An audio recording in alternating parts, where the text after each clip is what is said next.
Hello, എല്ലാവർക്കും നമസ്കാരം. പുതിയൊരു വീഡിയോയിലോട്ട് സ്വാഗതം. ഇന്ന് നമുക്കൊരു നാടൻ മീൻകറി ഉണ്ടാക്കാം. നല്ല തേങ്ങയൊക്കെ അരച്ചിട്ടുള്ള ഒരു ചൂര മീൻകറി.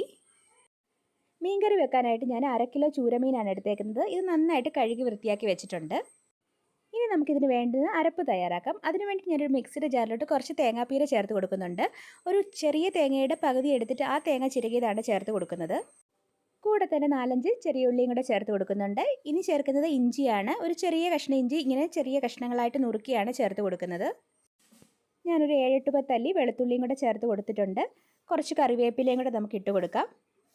ഇനി ഇതിലോട്ട് വേണ്ടത് മഞ്ഞൾപ്പൊടിയാണ്. ഒരു 1/2 ടീസ്പൂൺ മഞ്ഞൾപ്പൊടി, 1 ടീസ്പൂൺ കാശ്മീരി ചില്ലി പൗഡറും ചേർത്ത് കൊടുത്തിട്ടുണ്ട്.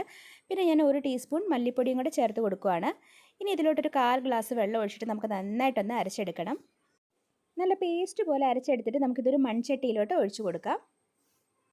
ഇനി മിക്സിയുടെ ജാറിലോട്ട് കുറച്ച് വെള്ളം ഒഴിച്ചിട്ട് ആ വെള്ളം കൂടെ ഒന്ന് ചേർത്ത് കൊടുക്കാം. ഏകദേശം ഒരു 1.5 കപ്പ് വെള്ളം ചേർത്തിട്ടുണ്ട്. അത്രയും മതിയാകും, കാരണം നമ്മൾ 1/2 കിലോ മീൻ മാത്രമാണ് എടുത്തിട്ടുള്ളത്. ഇനി കുറച്ച് കറിവേപ്പിലയും ഒരു മീഡിയം സൈസ് തക്കാളി നീളത്തിൽ അരിഞ്ഞതും ചേർത്ത് കൊടുക്കുന്നുണ്ട്. 2-3 പച്ചമുളക് നെടുകെ കീറിയത് ഞാൻ ഇട്ട് കൊടുക്കുന്നുണ്ട്. ഇനി ഈ തേങ്ങയുടെ അരപ്പ് നമുക്ക് അടുപ്പത്തോട്ട് വെച്ച് കൊടുക്കാം. ഞാൻ ആവശ്യത്തിന് ഉപ്പ് കൂടി ചേർത്ത് കൊടുക്കുന്നുണ്ട്.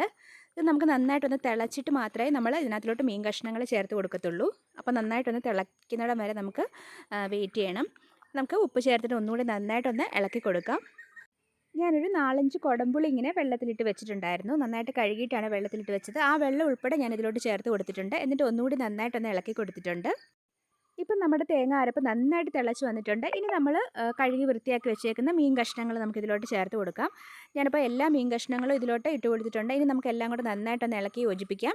എന്നിട്ട് നമുക്കിതൊന്ന് അടച്ചു വെച്ച് കുക്ക് ചെയ്യണം. അപ്പോൾ ഞാൻ ഒരു മൂടി കൊണ്ട് അടച്ചിട്ടുണ്ട്. ഇനി നമുക്ക് ഹൈ ഫ്ലെയിമിൽ ഇട്ടതൊരു 10 മിനിറ്റ് കുക്ക് ചെയ്യാം. ഇപ്പം 10 മിനിറ്റ് കഴിഞ്ഞിട്ടുണ്ട്. മൂടി ഞാൻ തുറന്ന് നോക്കി.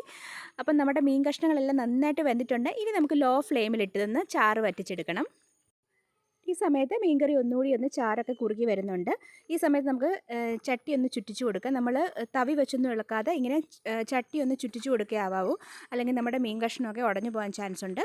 ഇപ്പോൾ നമ്മുടെ മീൻകറി ഇവിടെ ചാറൊക്കെ കുറുകി നന്നായിട്ട് പറ്റി കിട്ടിയിട്ടുണ്ട്. ഇനി നമുക്കൊന്ന് കടുക് വറുത്തിടാം. അപ്പോൾ ഒരു ചീനച്ചട്ടി അടുപ്പത്ത് വെച്ചിട്ട് ഞാൻ 1 ടേബിൾ സ്പൂൺ വെളിച്ചെണ്ണ ഒഴിച്ച് കൊടുത്തിട്ടുണ്ട്.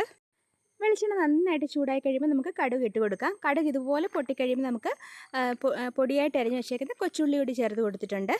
ഇനി വേണ്ടുന്നത് കറിവേപ്പിലയാണ്. അപ്പോൾ ഞാൻ കുറച്ച് കറിവേപ്പിലയും കൂടെ ചേർക്കുവാണ്. ഇനി നമുക്ക് എല്ലാം കൂടെ നന്നായിട്ടൊന്ന് ഇളക്കി കൊടുക്കാം. എല്ലാത്തിൻ്റെയും കളറൊക്കെ ഒന്ന് ചേഞ്ചായി ഉള്ളിയുടെ കളറൊക്കെ നല്ല ഗോൾഡൻ ബ്രൗൺ കളർ ആവുന്നത് വരെ നമുക്ക് ഒന്ന് ഇളക്കി കൊടുക്കാം. ഇപ്പോൾ കറക്റ്റ് പരുവായിട്ടുണ്ട്. ഈ കടുക് താളിച്ചത് നമുക്ക് മീൻകറിയിലോട്ട് ഒഴിച്ചു കൊടുക്കാം. നമ്മൾ കടുക് വറുത്തിടാതെ ലാസ്റ്റിൽ കുറച്ച് പച്ചവെളിച്ചെണ്ണ ഒഴിച്ചാലും നല്ല ടേസ്റ്റ് ആയിരിക്കും. പക്ഷേ നമ്മളിങ്ങനെ കടുക് വറുത്തിട്ട് മീൻകറി ഉണ്ടാക്കി നോക്കിയാൽ പ്രത്യേക ഒരു ടേസ്റ്റാണ്. അപ്പോൾ എല്ലാവരും ഇതുപോലെ ഒന്ന് ട്രൈ ചെയ്ത് നോക്കണം. അപ്പം നമ്മുടെ സ്വാദിഷ്ടമായിട്ടുള്ള തേങ്ങ അരച്ച മീൻകറി ഇവിടെ റെഡിയാണ്. വളരെ ഈസിയാണ്, വളരെ എളുപ്പമുള്ള റെസിപ്പിയാണ്. അപ്പോൾ എല്ലാവരും ഒന്ന് ട്രൈ ചെയ്ത് നോക്കുമെന്ന് പ്രതീക്ഷിക്കുന്നു. ട്രൈ ചെയ്ത് നോക്കിയിട്ട് ഫീഡ്ബാക്ക്സ് ഒന്നും അറിയിക്കാൻ മറക്കല്ല്. അപ്പോൾ നമുക്ക് പുതിയൊരു വീഡിയോ ആയിട്ട് വീണ്ടും കാണാം. അതുവരേക്കും ബായ്.